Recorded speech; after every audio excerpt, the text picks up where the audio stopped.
Hey everybody, I'm Madalyn Sklar, host of the Social ROI Chat. We had an awesome one today. I'm here with our special guest. Please welcome Steve Kearns from LinkedIn. Hey Steve, how are you? I'm doing well. How about you, Madalyn? I'm great. We had an awesome chat today. That was so much fun talking about LinkedIn sponsored content. That was a really cool topic. Absolutely. I think that, there's so many questions that swirl around about, what people do on LinkedIn. People want to know how to build their personal profiles. They also want to know how to represent themselves effectively as brands, how to run ads off of LinkedIn. So, excited that we were able to get some of those questions answered. It looked like the response was pretty good. Yeah, totally. And what we're going to do with our after chat right now is we'll go through a couple of the questions we asked you during the chat to get your expanded thoughts. That's what makes it fun doing this after chat live stream. And then some of the questions that were brought up during the participants, we'll address a few of those.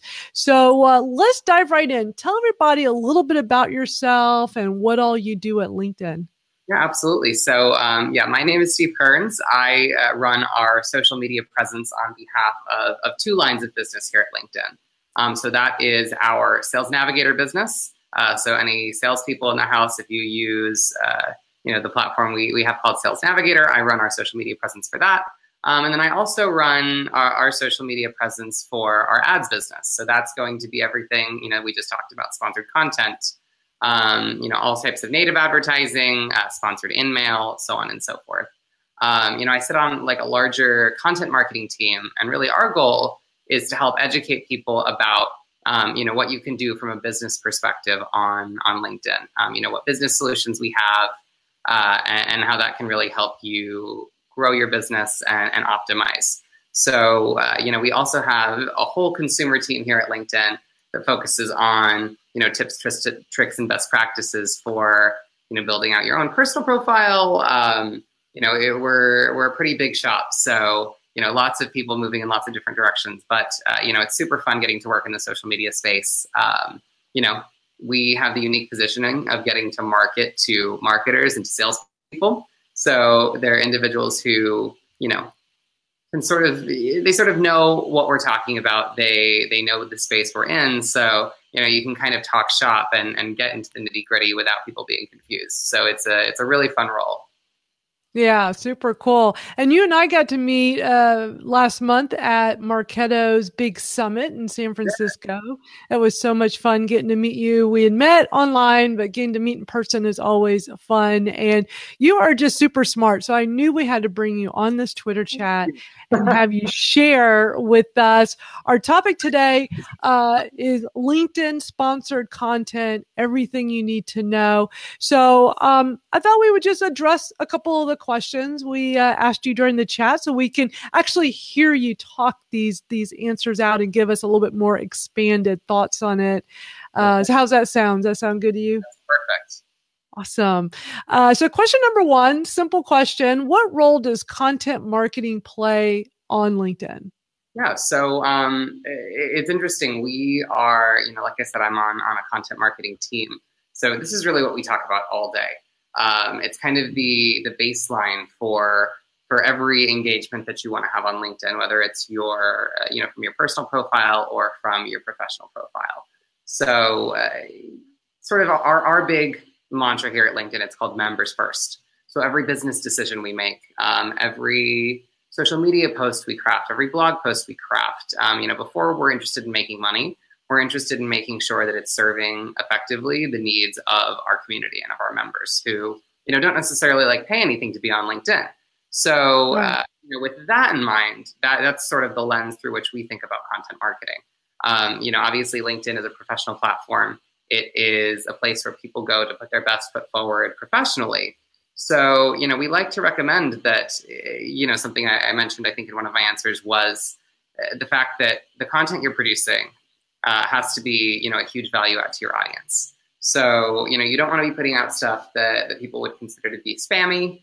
That's not going to, number one, enrich the sort of the quality of the content for the community of members here at LinkedIn. But, it's also not going to just sort of advance your business goals, because I think at the end of the day, people are getting less and less, trustful. Is that a word? Trustful? Trusting. There we go. Of brands and of brands of individual business owners, and it's up to us to really create that fantastic content, that's going to help advance, what it is we want to accomplish. We want it to be, helpful at the end of the day. Absolutely. And you shared a really interesting article that you were great with sharing articles during the chat, by the way. I really appreciate you doing that. I saw that plenty of the participants really liked that. They were talking about how they would go back and read them later. But during this question, you had mentioned there was the Sophisticated Marketer's Guide to Content Marketing. So I thought that I took a quick look at it during the chat. It looked really interesting. So I was like bookmarking all of these articles. And for those watching, if you missed the chat, be sure to just go over to the Social ROI hashtag on Twitter, and you can easily find these articles that Steve shared. All right, so let's hop over to question number 2. What is sponsored content on LinkedIn? Yes. So, and this will be so much easier to sort of clarify over the live stream. So I think this is great. We're doing this. Sponsored content, let's have you put yourself in sort of the mind of a LinkedIn member right now. You're on LinkedIn. So, just imagine scrolling through your feed. When you see a post, for example, in your feed from a brand, it'll have a little sponsored icon under it. What you're seeing is sponsored content. Sponsored content is great. It's really our, sort of our bread and butter for ad products. It's our flagship product. And we find it that people really love using it. The cool thing about sponsored content is that, number one, like I said, it's native advertising. Number two, it, manifests in a number of different ways. So we've sort of listened to our advertisers, and we've developed sponsored content in a couple of different ways. We have carousel ads, which actually just launched today. So I saw that. We have video ads. We have, our traditional sponsored content. So, there's really a number of different mediums where we enable advertisers, specifically our sweet spot is B2B advertisers, to be really successful on LinkedIn. Yeah. And I had a question for you. How are video ads doing? Like, I'm really interested in video. Is that like a really good path to go down on LinkedIn? Yeah, absolutely. So we just launched video ads for all advertisers, I want to say it was 2 or 3 months ago. But yeah, it seemed recent. Yeah. Okay. Exactly. So actually, I'll back up a little bit and sort of talk about the difference between native video on your personal profile versus native video on your LinkedIn company page. So, native video personally is, something you can do from your mobile phone. It's something you can do on your desktop. If you are, at an event and you want to take a video and post that to your personal profile, those are all options that are available to members. Now with that, there's not really a paid component to that. That is where you'd really look more to your LinkedIn company page. So your LinkedIn company page is going to be for, if you're a brand, even if you're a one-person shop, if you're interested in running any sort of paid advertising on LinkedIn, so for example, video ads, you'll want to establish a company page. It's super easy, but that's sort of the gateway to get into things like video ads. We found that video ads have been super, super effective for B2B, just because, a lot of times B2B tends to lag behind, their B2C counterparts in storytelling. If you're marketing software, it might not always be the most exciting thing, or, a financial services product. But, what video ads enable you to do, and this is not just on LinkedIn, this is video in general for B2B professionals, is, really tell that longer story. One social post is going to only do so much, whereas if you are, if you have a 30-second video, a 60-second video, a 90-second video, that can tell a much more, a much broader story. So I think brands are finding a lot of success with that. And like I said, this is obviously, my focus is LinkedIn, but, this is cross-platform, I think. I think the the value of video is really becoming apparent for these B2B clients, ourselves included. Absolutely. Video is becoming really big. So this brings up a point because during the chat, we had a couple of the participants asking about, hey, I'm a solopreneur. Do I need to have a business profile? They said they had their personal, but what about business? And I saw you had posted that, company profile is needed if you're going to run ads, of course. What would be some other great value to having a business page on LinkedIn? So, there's really a whole component around insights too. So, the first is that I try to think of it as put myself in the shoes of a small business owner, or if you're a one-person shop. You might not always be a one-person shop. You might hire another person depending on, how your business is growing. And, I think there's some value in having a distinction between, your personal profile and also your business persona. So, what that enables you to do, it sort of opens the door to endless possibilities, right? Your personal profile, you want to be really working on your personal brand. You want to be working on, how you're representing yourself, within the context of you. However, sure. I would imagine even one-person shops, a lot of their, business will extend beyond who they are personally. And then, move into goods and services they offer, or, different things like that.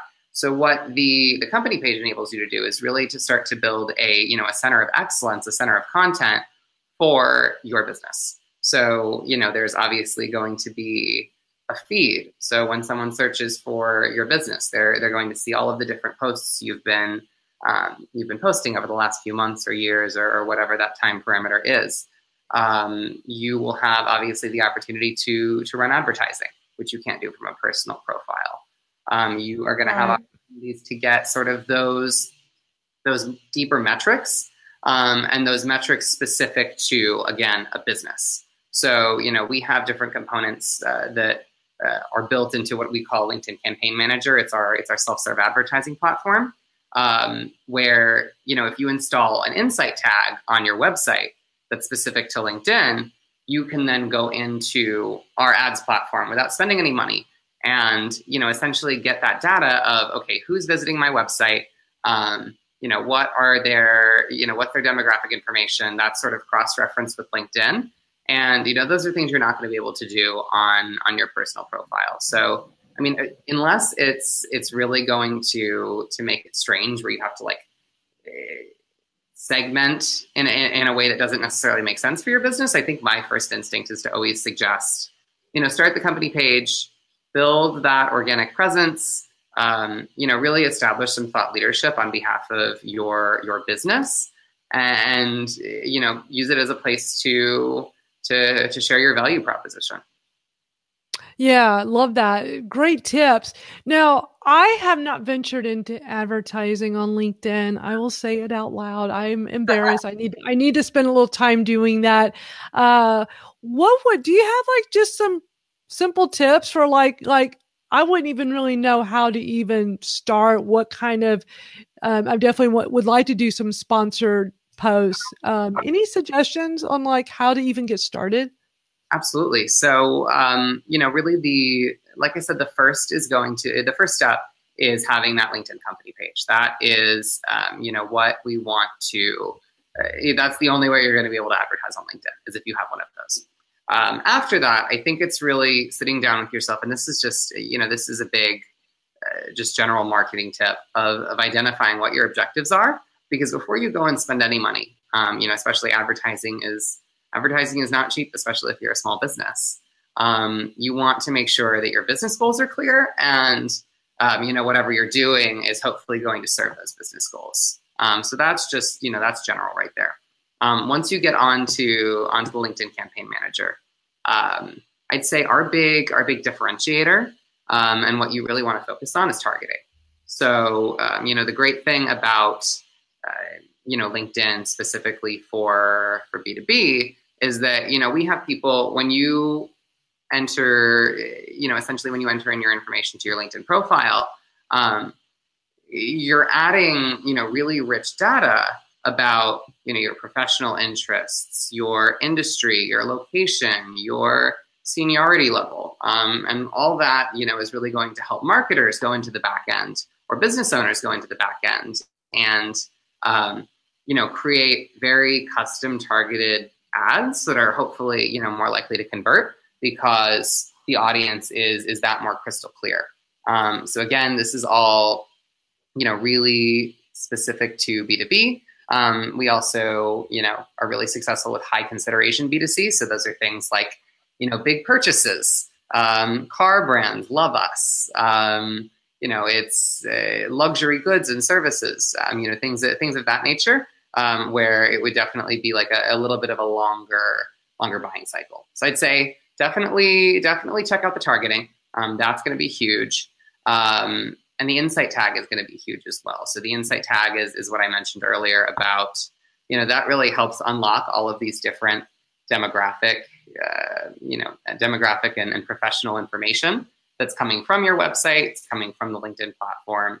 And all of that is going to help you, design a more effective ad. Because, we don't want to be in the business of always telling people like, your first step is spending X amount of dollars on an ad. We don't really care how it performs, as long as you give us money. That's definitely not the way we do business here. We want to make sure that our advertisers, number one, are successful with an organic strategy. And then once they have that, once they know what's going to be successful, once they understand their audience with all of the free tools that we offer, then you go and double down on paid to essentially amplify that reach. Awesome. Thank you for sharing that with us. And I do want to talk a little bit about organic. During the chat, I saw a few of our participants, threw that out there a few times, wanting to kind of chat about that a little bit. So I thought on this platform now on the live stream, we could wrap up this chat going down that road just a little bit. J-Matt, who's one of our regulars, he was asking about, having a little bit of a conversation and talking about, you had mentioned that, talking about best practices that can be applied to organic. I know we didn't really go spend time on it because we had very specific questions during the chat, but can you share with us some best practices for organic posting and reach on LinkedIn? Absolutely. So I think there's two sort of facets to this. And I think, the one that people tended to be, very interested in was the idea of, organic posts via your LinkedIn profile. So there's really two ways to think about that as well. The first is publishing long form posts. So, when you go to the top of your newsfeed on LinkedIn, you will see there's a few options. So you can either post a static image, you can post a video, or you can write a long form post. So the long form posts are really a great way to showcase your expertise in a specific industry. If you're looking to enhance your skills, if you're looking to become a thought leader, if you're looking to grow in any way, shape, or form, and demonstrate that you have that that wherewithal to be an authority in your industry, I would say definitely think about writing a long form post. I think this is especially relevant if you're a business owner. It's especially relevant if you are someone who's more junior, looking to get into a career or break into a field. Because again, what that's going to do is it's going to show that you have opinions, that you know what you're talking about, and that you can make make an argument or comment on something intelligently. So we love to tell people to post on LinkedIn or publish on LinkedIn. Excuse me. The other facet of that is, just regular LinkedIn posts that you would post from your personal profile. I think, the best practice there isn't so different from what we would advise a brand to do. So, we find that any sort of post with rich media, so, images, videos, whatever, tends to perform, infinitely better than those that are just kind of this big block of text. So I would suggest, if you're thinking about what to post, whether you're a brand or, just an individual, definitely add an image to contextualize what it is you're saying. People are going to engage with that more, more robustly. That's probably not a word either. In a more robust manner, you'd think It's funny. I write for a living, and I still trip up like this. No, I love it. I think that's great. These are really great tips. I share articles and information on LinkedIn on my through my personal profile regularly. Do you think that's a good strategy? I know a lot of marketers do that. I'll be tweeting an article that I read that's like really interesting about whatever social media information. And many times I'll also share it on my LinkedIn because I want my LinkedIn community to see this valuable information as well. Do you think that's a good organic strategy? 100%. I think we always like to, and again, this is another thing that works for both people and for brands, is that we always say that nobody wants to be at a party with the person who's only talking about themselves. So you don't want to say like, here's what I did today. That a certain level of that's totally fine. But you don't want that to be the one note on either your personal or your brand's profile. So I think the value of that third party content is incredible. Again, going back to the lens of what is a value add for your readers, for your connections, for your company page followers, what's going to enhance that community? It's going to be those articles that you find interesting. You can share those out. People, you end up being sort of the center point or the connector between another individual in that content, which, at the end of the day, elevates that profile of, whether it's your personal profile or your LinkedIn company page. Awesome. This is super helpful information. I love it. Thank you so much, Steve. I appreciate your time today. What is the best way for people? I imagine you're going to say your LinkedIn profile, right? Is that a good way for people to get in touch and reach out to you? Absolutely. I would say, feel free to reach out to me on LinkedIn. You can shoot me a connection request, send me an email message. And if you're curious about more LinkedIn specific information, we definitely encourage you to, subscribe to the LinkedIn marketing blog. It's an easy search on Google. That's going to be daily content, specific to marketing, not just on LinkedIn, but just marketing best practices in general. And I'd encourage you all to follow us on social media as well. So, we're at LinkedIn Marketing Solutions, across LinkedIn, Twitter, and Instagram. So, we're going to be posting daily content that will keep you sort of apprised to what's going on in the world of LinkedIn. But this has been super, super fun, Madalyn. So glad that we were able to take this time today to dive a little bit deeper into LinkedIn. Absolutely. Thank you. And I'm posting up your LinkedIn profile so people can go and get more information about you and connect with you there. This has been awesome. I really appreciate your time today, Steve. Thank you so much for joining us today on Social ROI. Thank you, Madalyn. I will hopefully see you soon at another conference. I know. Hopefully another conference soon. And for everybody watching, thank you so much. We'll be back next week with another awesome chat. So until then, we'll see you out on social. Bye. Thanks. Bye-bye.